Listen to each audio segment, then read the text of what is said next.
आइए भक्तों, आज सुनते हैं आषाढ़ मास में सुनी जाने वाली श्री शिव महापुराण की अध्याय 11 की कथा। तो एक बार बोलिए प्रेम से शिव जी की जय, माता पार्वती की जय। शिव पूजन की विधि तथा उसका फल। ऋषि बोले, व्यास शिष्य महाभागव सूत जी, आपको नमस्कार है।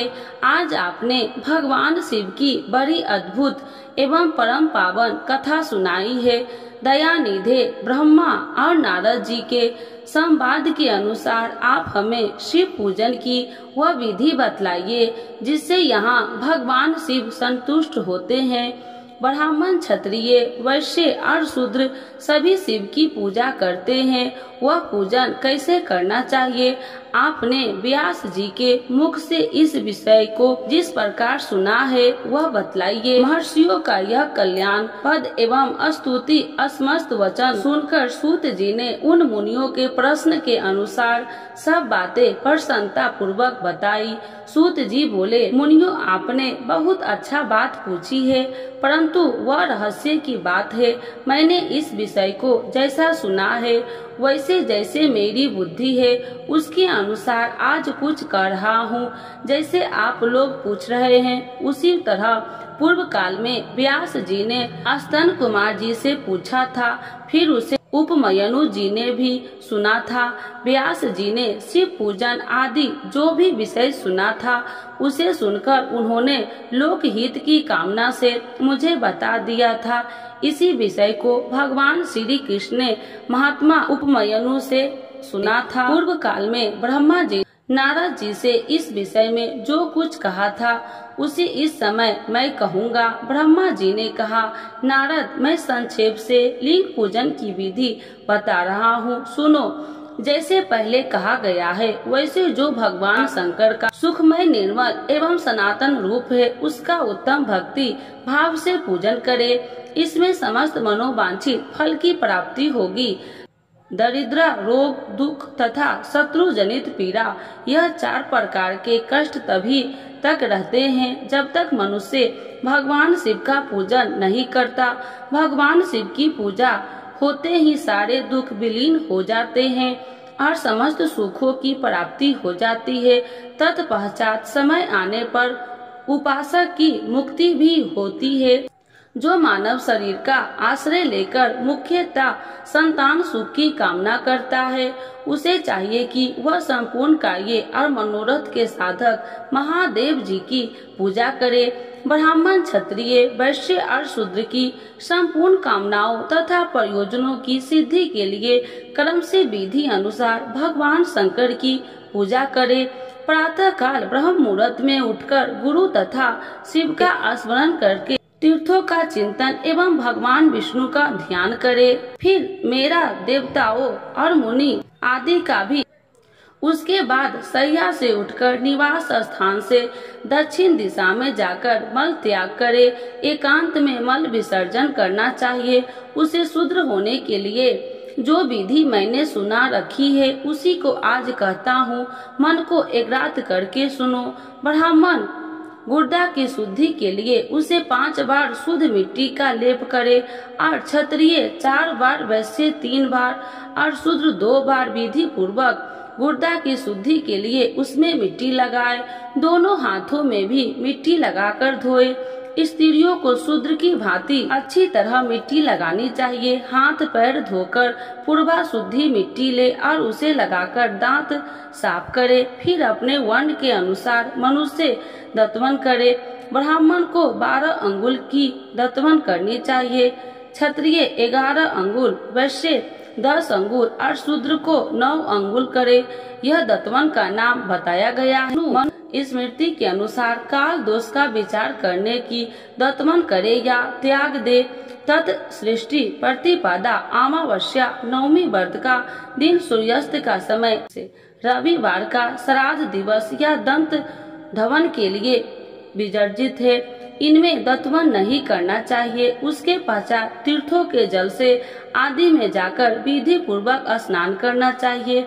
विशेष देशाकाल आने पर मंत्र उच्चारण पूर्वक स्नान करना चाहिए। स्नान के पश्चात पहले आचमन करके वह वस्त्र धारण करे, फिर सुंदर एकांत स्थान में बैठकर संध्या विधि का अनुष्ठान करे तथा योग्य संध्या विधि का पालन करके पूजा का कार्य आरंभ करे। मन को स्थिर करके पूजा गृह में प्रवेश करे।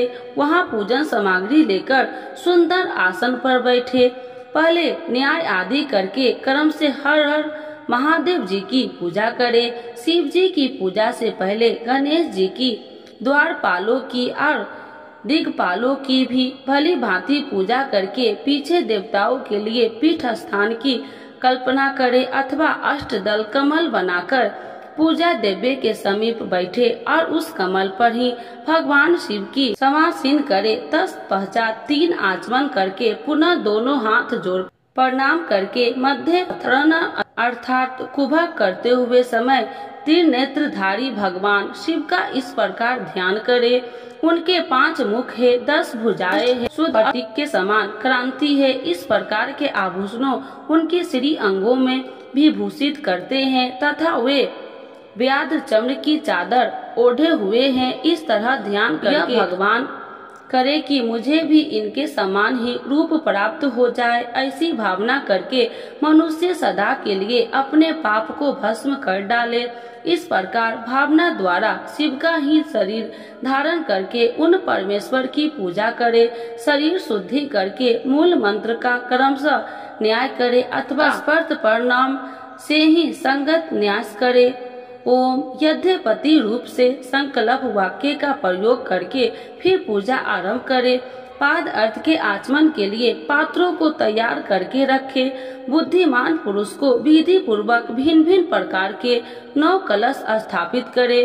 उन्हें कुशाओं से ढककर रखे और कुशाओं से ही जल लेकर उन सब पर प्रोक्षणा करे। तत्पश्चात उन सभी पात्रों को शीतल जल डाले। खस और चंदन को वाद पात्र में रखे। चमेली के फूल, शीतल चीनी, कपूर, बर की जड़ और तमाम इन सब को यथोचित रूप से कूट पीसकर चूर्ण बना कर ले और आचमनीय के पात्र में डाले। इलायची और चंदन को तो सभी पात्रों में डालना चाहिए। देवादिदेव महादेव जी के पर्श भाग में नंदीश्वर और पूजन करे। गंध, धूप और भांति भांति के दीपों द्वारा शिव की पूजा करे। फिर लिंगन शुद्धि करके मनुष्य प्रसन्नता पूर्वक मंत्र समूह के आदि से प्रणाम तथा अंत में नमः पद जोड़ करके उनके द्वारा इष्ट देव के लिए यथोचित आसन की कल्पना करे। फिर प्रणाम से पदासन की कल्पना करके भावना करे कि इस कमल पर पूर्व दल साक्षात अनामिका नामक यस्य रूप तथा अविनाशी है, दक्षिण दल लधिमा है और पश्चिम दल महिमा है, उत्तर दल प्राप्ति है, अग्नि कोण का पर पराक्रमय है, नित्यवर्त कोण का दल ईश्वरीय है, वाक्य कोण का दल वशिष्ठ है, ईशान कोण का दल सर्वज्ञत है और उस कमल की कर्णिका को सोम कहा जाता है। सोम के नीचे सूर्य है, सूर्य के नीचे अग्नि है और अग्नि के नीचे धर्म आदि के स्थान है। क्रमशः ऐसी कल्पना करके पश्चात चारों दिशाओं में अव्यक्त महत्व, अहंकार और उनके विकारों की कल्पना करे। सोम के अंत में सत, रज और तम इन चीजों गुणों की कल्पना करे। इसके बाद जातम, प्रज्ञामी इत्यादि मंत्र से परमेश्वर शिव का आवाहन करे। ओम वाम देवाय नमः इत्यादि वामदेव मंत्र के उनको आसन पर विराजमान करे। फिर ओम तत्पुरुषाय विद्महे इत्यादि रूप गायत्री द्वारा इष्ट देव का सानिध्य प्राप्त करे। उन आरोध्य इत्यादि अधोर मंत्र सा जहाँ निरुद्ध करे। फिर ईशान सर्व विद्या नाम इत्यादि मंत्र से आराध्य देव का पूजन करे। पाद और आचमनीय अर्पित करके अर्घ दे। तत्पश्चात गंध और चंदन मिश्रित जल से विधि पूर्वक रुद्र देव को स्नान करवाए। पंच गव्य निर्माण की विधि से 5 द्रव्य को एक पत्र में लेकर तब से ही अभिमंत्रित करे।